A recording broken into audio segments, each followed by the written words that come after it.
as warriors and as fighters against climate change, we really don't have time to be tired. So we should just keep going until the last moment for us and for the future generation too. So basically, we are here trying to stop climate change and its impact for one main reason, is the continuity of the human race, the continuity of the environment that we are having now, and the continuity of the planet. Yet climate change is disturbing that, and the impact of it, the crisis, how fossil fuel is interacting with our environment, is all of these are actually threaten this agenda that we are all working on, which is the continuity of the people and the planet. Climate change impacts the human security to the point that all of us now are in threat, whether we are developed, developing, or least developed countries. Climate crisis will reach us all at some point. Well, the main agenda, the main work that we are working on today and all other days is to conserve the environment, to conserve the human species, and we continue in peace developing our world for us and for the future generation.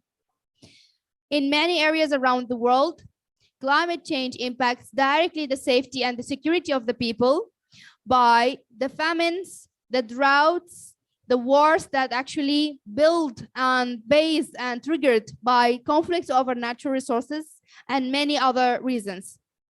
Well, our main purpose is to keep the peace and the security of the people and the planet, and that's why we are having this fight, and that's why we will continue. Today, I am honored to be joined by marvelous people. Everyone is fighting in their own way, in their own community, against their own threat, because climate change is one threat, but it has different dimensions and different formats. I am very glad that a lot of discussions are finally concluding about the relationship and the link between climate change and human security. And this is the main purpose, plus our security, the other creatures that are sharing the planet with us. Well, many of the sessions at COP27 talked about climate change, peace, and security. A lot of reports and a lot of scientific research are done about it, yet there is no single word about peace or security in all of the climate change conventions, starting from the convention itself, the UNFCCC convention, and ending by the Glasgow work program or the Glasgow work. Not a single mention for climate change and its relationship to peace and security. This has to be changed because we need a formal acknowledgement of the situation and a formal acknowledgement of the threat that climate change is playing. And the question that we are always asked, why are we having all of these conventions? Of course, to keep the human species. Does it say it actually in the text? Never. So let's work all of us together for that. First, before also I start introducing the amazing panelists we are having today, I want to acknowledge the presence of Kasia, who's a young person working on a documentary that's called 1.5 Degrees of Peace, and it's actually working towards formalizing but also highlighting the role of young people in that. Kasia? I am also very much honored by joining the welcoming and I repeat the peace person for today, the person who represents the organization that won the Nobel Prize this year of 2022 from Ukraine, and that's for a very good reason. Ukraine is being invaded by Russia, causing a big war that killed and made a lot of actually most of the Ukrainian people refugees in other countries, not for any good reason, but the reason that Russia have a lot of money that's gained from fossil fuel. And we need this phase out, not phasing down, phasing out from fossil fuel and all of related financing to stop wars. Well, welcome me.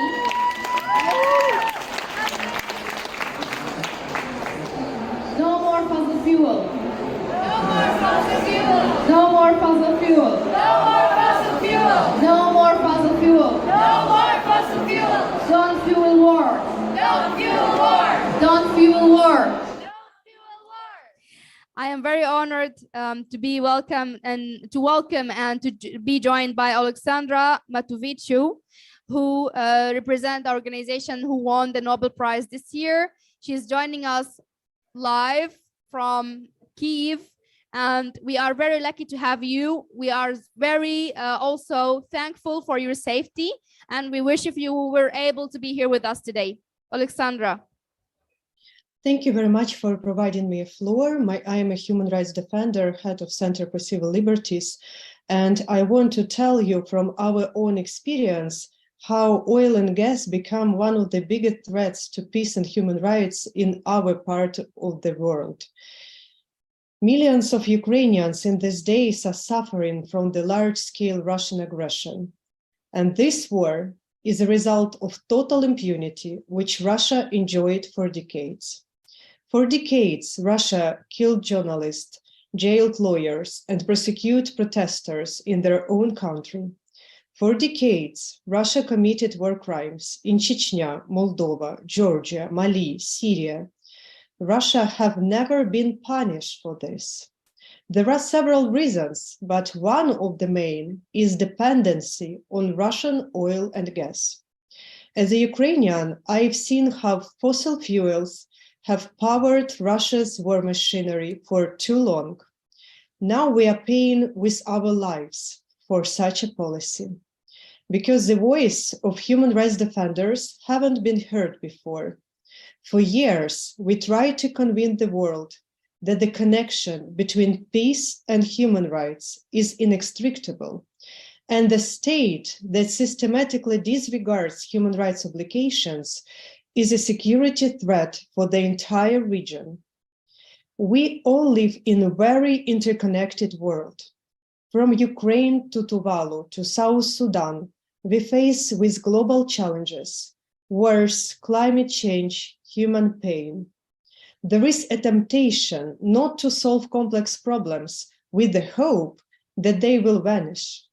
But truth is that the complex problems will become only more acute, and we need to find the complex answers to the complex problems. So I urge world leaders at COP27 to take responsibility for their commitment to limiting global warming to 1.5 Celsius. It's time to act for sustainable development and peace with the planet. Thank you.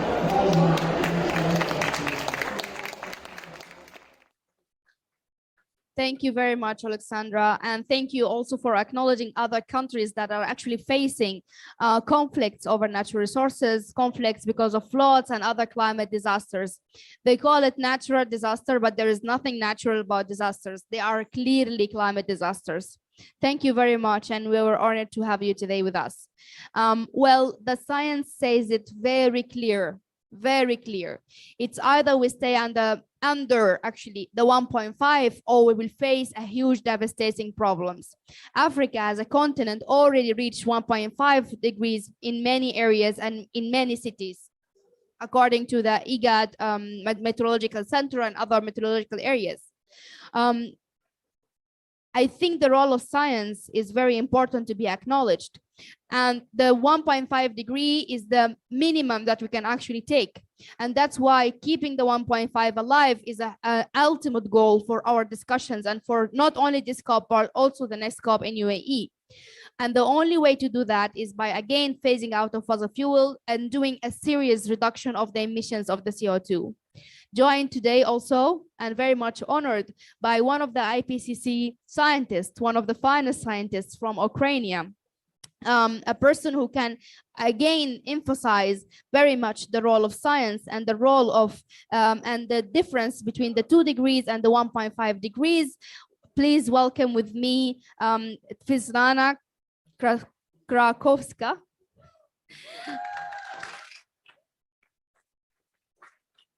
From Ukraine. Okay, thank you so much.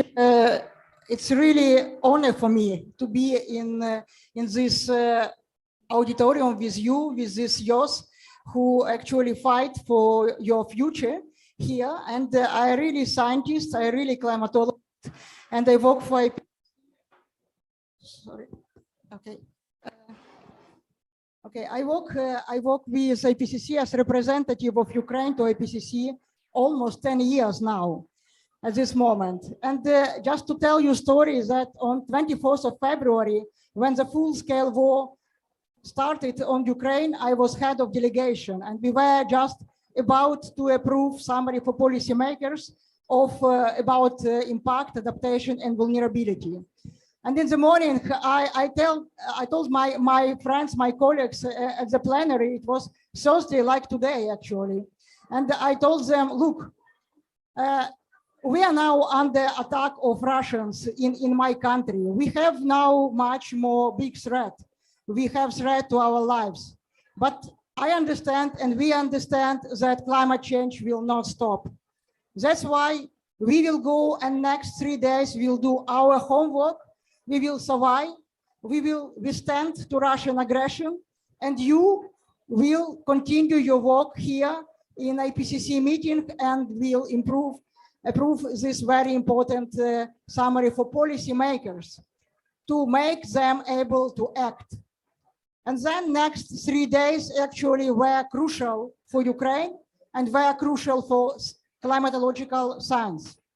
And during this actually meeting, and during when this full-scale war started, I had a lot of in my head to thinking about parallels and thinking about roots. And I really was the first person who put this connection. And I said that, look, we see that climate change continue, and the cause of climate change is fossil fuels, our emissions to atmosphere. But it's our addiction actually to this, and easiness how we burn these fossil fuels. And the country actually who made us dependent on this is Russia.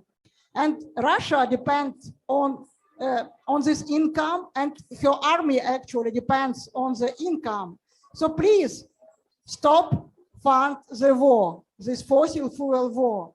So this was my message actually to the world. And now I'm really very happy that here in COP, we see that this message now in your voices and everywhere. And I really want to emphasize how crucial it is for us, not only for us in Ukraine, but not only for us, because we are just now visible, but for many other countries who actually suffering from climate change. And just to say about this 1.5 as scientists now, yes, this is the only way how we can survive in most of us, let's say, on this planet, because the difference between 1.5 and 2, twice more people will be suffering from climate change. And actually it's a lot. So this is hundreds of millions. And every bit of warming matters. So this is very simple message from IPCC, actually. And actually, I want just to again, to put this parallel, because I was thinking how to explain people, because many people were just, laughing on this 1.1 degree, which we all already have. So I found the way how to explain. If you have your normal temperature of your body as 36.6, so now we have plus 1.1, and we are already sick. And if we will have 1.5, just add it, and look what will be difference if you will have plus 2 and even more, which actually we cannot rule out. So with this, I would say, from scientific point of view, from natural science, that we cannot change laws of our physical walls. But as humans, we must change the way we live this planet. And politicians, they are responsible for these laws. So that's why actually we need to put pressure on them and ask them to make everyone they can to save us on this planet. And with this, actually, I want just to thank you as yours, because without your energy, I guess it will be not possible to make it so loud in this auditorium, so these politicians will listen for you.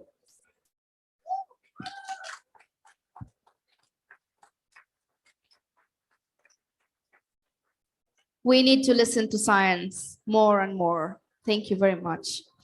Well, it's always very much important.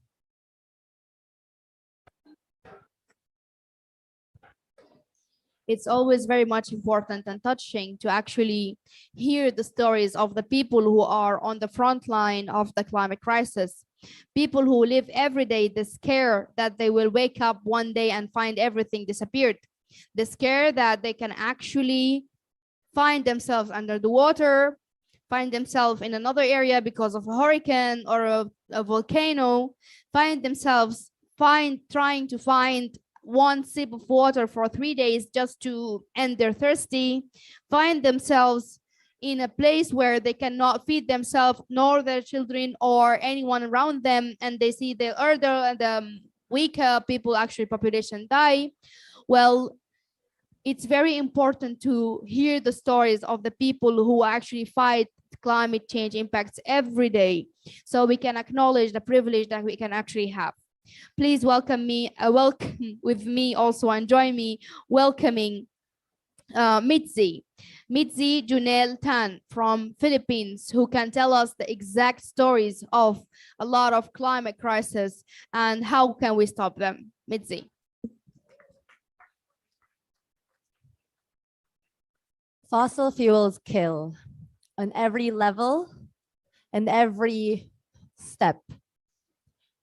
From the global emissions that's causing the climate crisis, causing our people in the Philippines to drown in the floods, to the health impacts in the communities where these fossil fuel companies stay, suffocating our children and our women and our people, to the fight for oil of the global north countries, bringing conflict wherever it goes.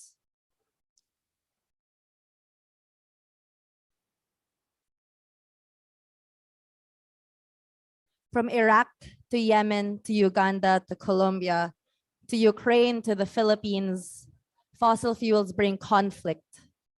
In the Philippines, we are caught in a war between US and China for the oil in some of the islands in our country. The US is funding our military to bomb our farmers for the resources that they can find in our country. We are all at war. The fossil fuel industry is attacking us. The military industrial complex protects the fossil fuel industry. Our generation's mass weapon of destruction is fossil fuels. And we sit here today having such a clear message that we need 1.5 degrees Celsius for peace. We need peace for 1.5 degrees Celsius. But the world leaders discussing in the rooms next to us do not see this. As Svitlana mentioned, they are addicted to fossil fuels. And they will not let it go because it benefits them, because they profit off of it. They sit there in their rooms negotiating the cover text. And what does it say? It's gotten worse compared to last year's Glasgow text, where last year said a phase down of fossil fuels. And now they've added more loopholes to it. They've added more words to it. And they've betrayed us time and time and time again, choosing the fossil fuel industry over people every single time because that is what profits them. We have to be very clear that it's not just between the global north and the global south. There are people in the global south who benefit from the exploitation of our people and of our land. There are people in the global south, the richest of the global south, many of the leaders in the global south, not in the Pacific Islands, they're great. But my country, for example, they invite the imperialist plunder that is destroying our people, our planet. They allow the fossil fuels to come desecrate our lands. And until we realize that we need to get rid of all fossil fuels, and it is possible, renewable energy is rising, and we need to have that equitable and just phase out today. We need to stop all new infrastructures, all new expansions. We need to have a just transition. We need to have a phase out. We need to have a fossil fuel non-proliferation treaty, and it needs to be a global effort. Because without having it as a global effort, you leave behind the countries that have least caused the climate crisis, the ones who are least responsible, the ones that are most vulnerable. You leave behind the people who are least responsible and most vulnerable. It baffles me how COP27, you'd think it's an echo chamber, these climate summits of all the climate people who want to solve the climate crisis, but it's not. This is actually where we meet the people who are outside of our echo chamber. This is actually where we meet the people who are not on our side. In these very same conference, in these same halls that we're walking, the people who are causing the destruction of the planet are walking amongst us. Those who choose profit over people, those who choose the fossil fuel industry. We have over 600 people tied to the fossil fuel delegation. What is this COP? Who does it serve? It's not us. It's not the people in the Philippines. It's not the people in the global south. It's not the people in the global north. It's a very specific set of people. It's the richest 1% in the fossil fuel industry. And if we do not rise up and demand a fossil fuel phase out, if we do not take matters into our own hands, there will be no peace for anyone.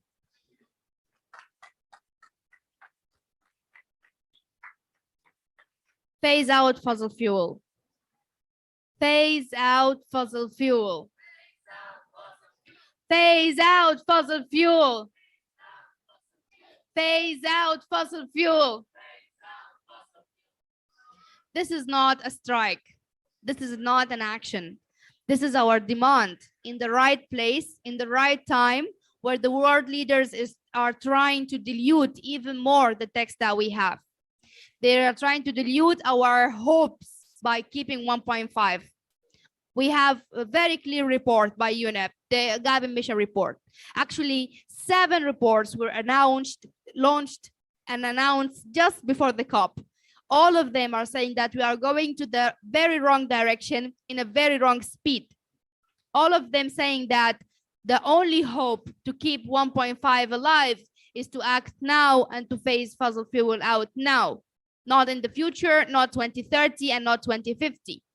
Yet we are still in a position where 1.5 is actually disappearing from our hopes, from our dreams, and again from our texts. Let's keep the 1.5 alive by pushing more and more. It's stop demanding things that it's our right. We should actually take it. And how are we the people who want to take it is what my colleague here in the panel is actually going to tell us. It's very important not only to keep our future, but the future of the most vulnerable, the people who can actually be climate refugees at any point because their land are under the water right now.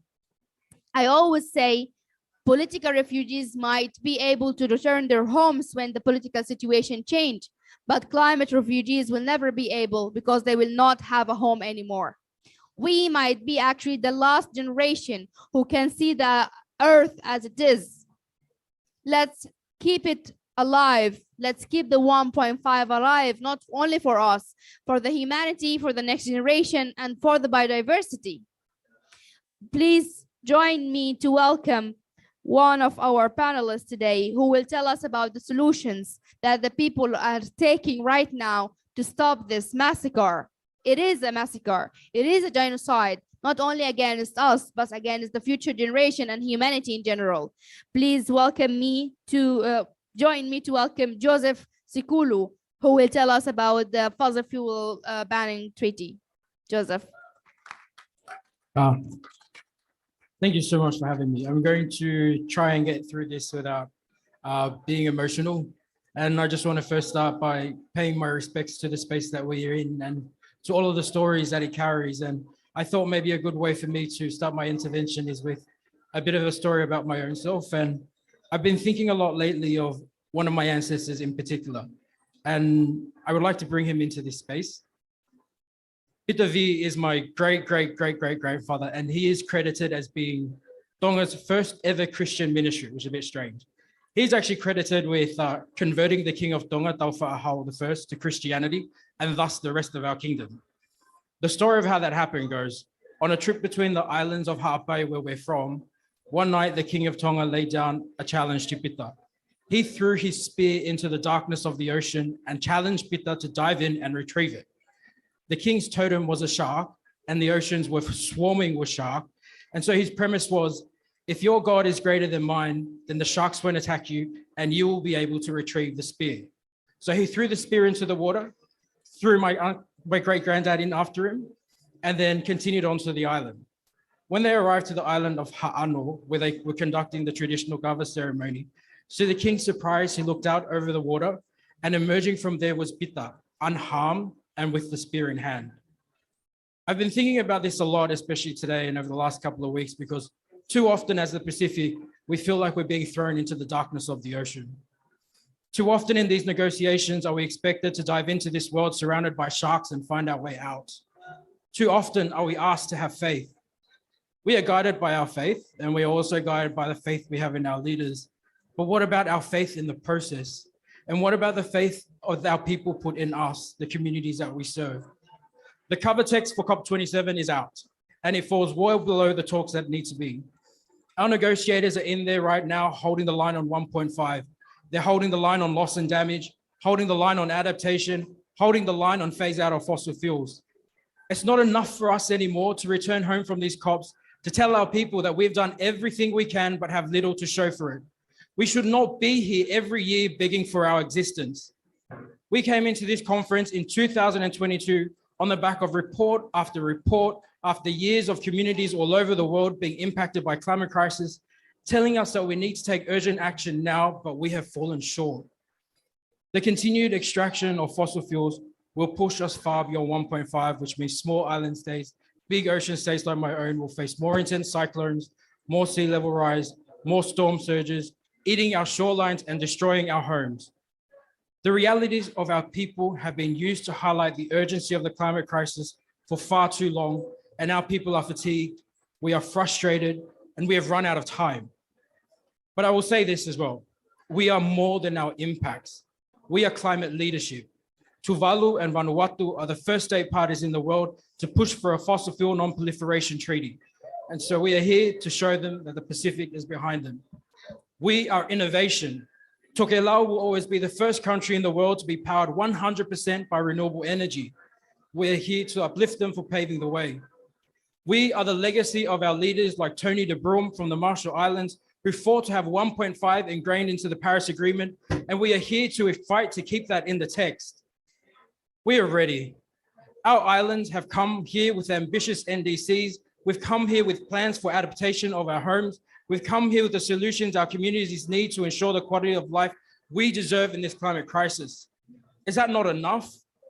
Is it too much to ask the nations and corporations who have contributed the most to the climate crisis to step up? We're here to ask the nations who have contributed the most to the climate crisis to shift the trillions you pour into fossil fuels to the communities who are most affected by the crisis you have created. We are here to ask for a just, equitable, and swift phase out of fossil fuels, because in the Pacific, we do not want to leave anybody behind. We are here because that just, equitable, and shift into the climate crisis is something we have not been afforded. After almost 2 weeks of COP27, the cover text released this morning does not represent the call from both the negotiation rooms as well as civil society for a just, equitable, and managed phase out of fossil fuels. Anything less than that, anything less than what we achieved in Glasgow will be viewed by the world as a failure. 1.5 for us is not just a target. It's not a hope, it's not an aspiration. 1.5 is tied to our sovereignty. It's tied to our survival. It's tied to everything we are and everything that is connected to our islands. 1.5 is tied to the peace of our homes. Thank you.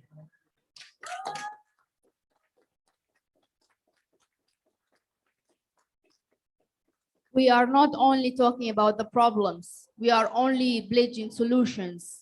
It's either the people and the planet or the money and the profit. They need to choose the place that they want to be, and it's better to be our place because we will be the winners. We will conserve our planet, our future, and of course the future generations' future too. Africa, a continent that suffered from wars, civil wars, conflict wars, and a lot of impacts of climate change, famine, poverty, floods. Not only Africa, Asia. We have Pakistan, and we all know how much the floods in Pakistan were actually devastating this year. Third of their territory was under the water, third of a country, and this will be the case of many countries very soon if we did not act now. Philippines, and we had someone from there and told us how much the push for more fossil fuel is actually hurting not only the farmers, but the whole ecosystem in Philippines. Science have been very clear. The European continent is now more than ever aware of the danger of actually buying more fossil fuel, yet there is no investment in renewable energy. Trillions of dollars, trillions of euros, trillions of money is going to the wrong direction. Instead of investing this money in adaptation, in building the resilience of the community, and in shifting towards renewables for development, for the future generation, but of course, for lowering the emission, they are investing more and more in fossil fuel. I've read a report launched by the Guardians, and the group behind it is called Lingu, and they called it the carbon bumps. And the carbon bumps are actually the sites that emits more than gigaton of CO2. And guess what? They found 400 sites that actually emits more than a gigaton of CO2. And 40% of these projects are yet to start. So there's still a huge investment. 40% is still yet coming. So we are not talking about phasing down. We're not talking about phasing out. We're actually talking about phasing and scaling up. This is a clear misleading. And our message should be very much clear. Stop fossil fuel, stop the fossil fueled war, the people and the planet, not the money and the profit. And this is what we will keep pushing for. We also have the Pacific and the small island states. We can bring representatives from all around the world that are talking about how much important it is to keep the 1.5 alive. Yet, are they going to listen? Are they going to do it? And if not, how can we enforce it? And how can we take our own right by conserving our own environment? It's up to you now also to share your stories, to share your concerns. And if you have any questions for the panelists, please join us and join the discussion.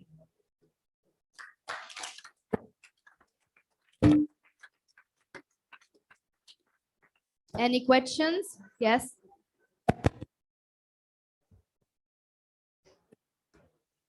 Hello. Good. Thank you so much for this. Ivana Journalist from CNN. Svitlana, question for you. In the current situation in Ukraine and in other countries, we are seeing this across Europe, you know, the economic problems and all that. How difficult is it for people like you to maintain the focus and the urgency of climate action so that it is on people's minds rather than or on top of all the other problems that they have? Because a lot of the politicians here are saying, you know, we have so many other problems. We have to send money to Ukraine. We have to deal with cost of living crisis. We just don't have money to put on loss and damage and things like that. So how do you do it? And any tips on how to keep it on the agenda? Well, thank you for this question, actually. And I should say that from the beginning of the full-scale war, half of 6 months, I didn't speak about climate change for Ukrainian media, but I continued to do it for international media because, of course, for Ukrainians, it was not priority. But I had these feelings, and I know that many Ukrainians had this feeling from very beginning, that sooner or later, but we will need to rebuild our country. Of course, this is a question of time and price of lives, mainly, because all infrastructure can be actually rebuilt and rebuilt in new and much better way. That's what we want actually to do. And I can just continue with this, how to do it. So all this pavilion and many here events were devoted to this, how we will do in our future. So that gives me hope, that gives me strength to continue, because I'm thinking about future. Thank you very much. Thinking about the future, I think this is something that we need to do more and more. Any more questions?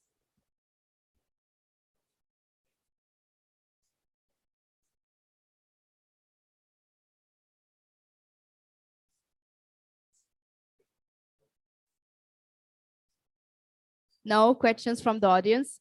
It's either I'm a very good moderator or a very bad moderator. So either you get it all or you don't get anything. Okay, thank you very much for being here with us today. It is very important again to deliver our voice to everyone, and also just to complete the circle that we are talking about here about our demands. We are also joined by the Climate Clock initiative, and she can tell us a little bit about it.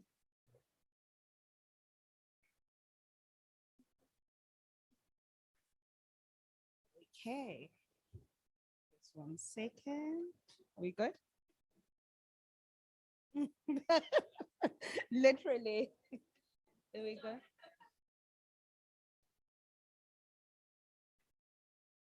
Okay. We're really honored to be in this pavilion. We know that peace is what will keep us in this earth for future generations. I am from South Africa. My name is Nogozo. I'm the campaigns director of Climate Clock. I've lived with climate change all my life. The first time we lost our home to hurricanes, I was 4 years old. And the last time we lost our home was just a couple of months ago. So I'm really honored to present this award to Nisreen for the work that she does. The first time she saw the Climate Clock, she wrote on it, "Do it now. Not tomorrow, not in 2050, not in 2070. Stop delaying climate, act in time." And we are trusting you to take this message to our leaders, to tell them that we do not have time and the time to act is now. We're trusting you to take the message of peace, to take the message of climate reparations as a real solution, the message of indigenous protection of land, and the message of a just transition to our leaders, and really honored. Thank you, Nisreen.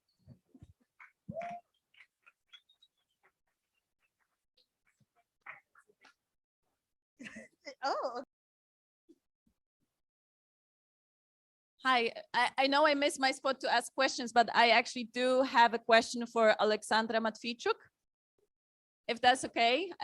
Hello, Oleksandra. This is a privilege to meet you. My name is Martyna. I'm from Poland. And I just wanted to ask you how you, seeing what's happening now on the conference, observing it from afar, you as a human rights activist in this climate space, how do you feel where this is going? How do you feel about seeing this connection that is becoming more and more present in the climate space between human rights and climate crisis?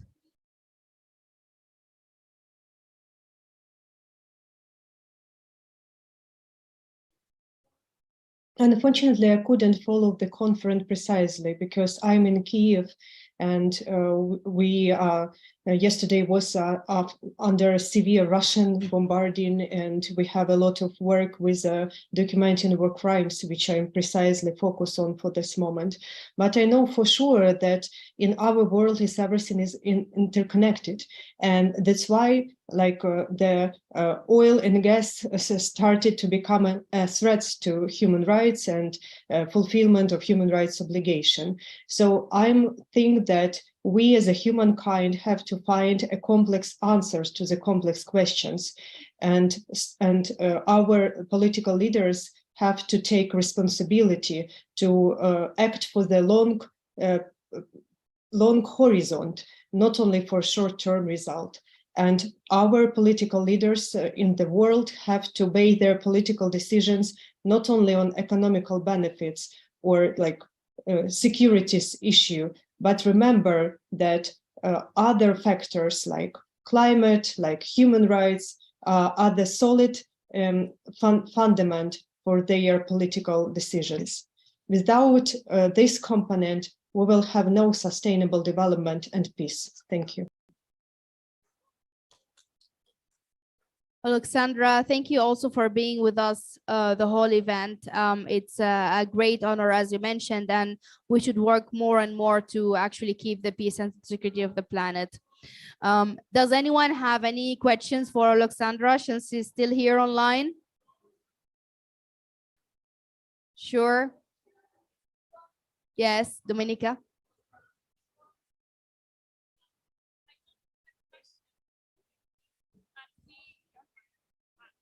No, I do not have a question specifically, but we did prepare something to kind of create a little symbol collectively here from this panel that can be sent to Kiev, to Ukraine, to all of the cities that are now lacking any electricity, because after the missile attacks, over 40% of Ukraine is cut off from electricity, but also to send a signal to the Pacific Islands, to Philippines, to Sudan, and to any other war-stricken, climate crisis affected area, because as long as we depend on fossil fuels, there's no peace, there's no security. And I think this today can be an incredible beginning of us linking those fights and those struggles.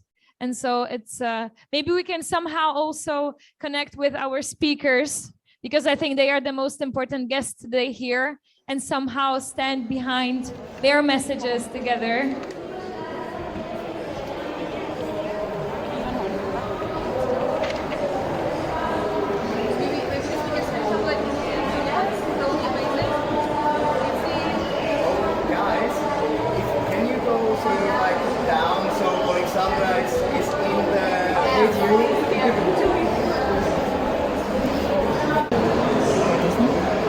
Excuse me? What do we want? Peace and justice. When do we want it? Now.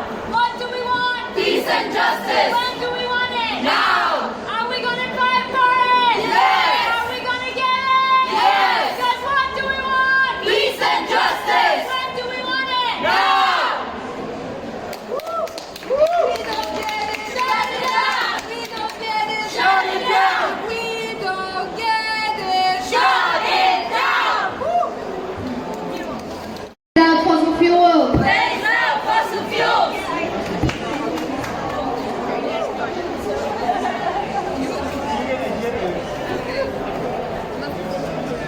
Why didn't you go up?